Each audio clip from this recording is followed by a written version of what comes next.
Happy day, everyone. This is just a quick intro as to how to use this Cami in order to complete this WebQuest. I know that some of you have and some of you have never used it before. So we're on the assignment right here, Periodic Table WebQuest Part 1. And so when you open it, it'll open with the external tool Cami.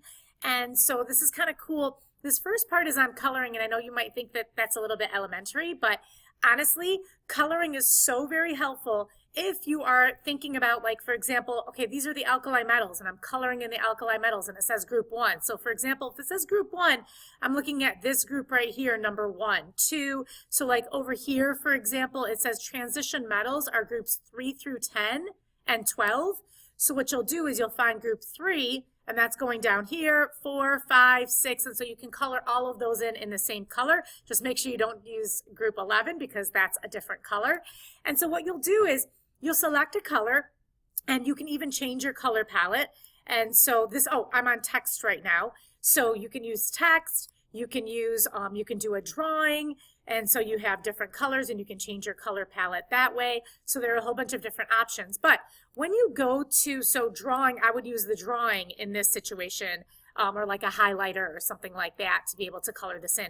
You select the color that you want, okay? So you pick whatever color you want, just make sure colors that you want. So for hydrogen, maybe you pick green, and then for the alkali metals, maybe you pick pink. And so you kind of do that, and then you fill in the periodic table using the colors that you chose, okay?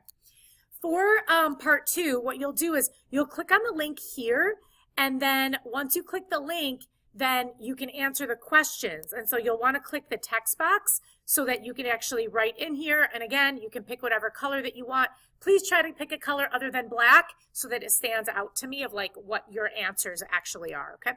And so you're going to do the same thing here. This box tends to be a little bit confusing, so I just wanted to explain it really quickly.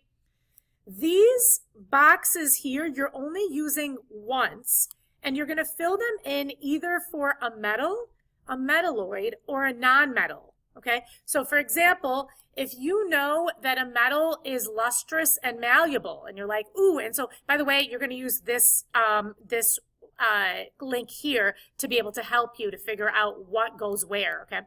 So if you're like, ooh, it's lustrous and malleable, and so then you're going to take this and you're going to actually type right in here.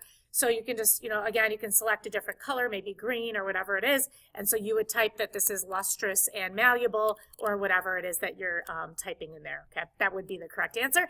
And then this here, element fun facts, same thing. You're going to click on here, and then you'll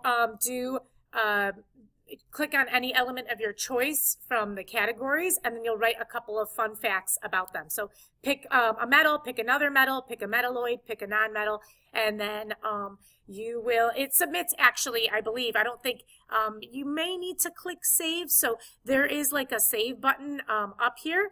And so you can, I think you need to save in order for that to submit to me. Okay. Hopefully that is helpful, and happy day. I hope you have a wonderful one.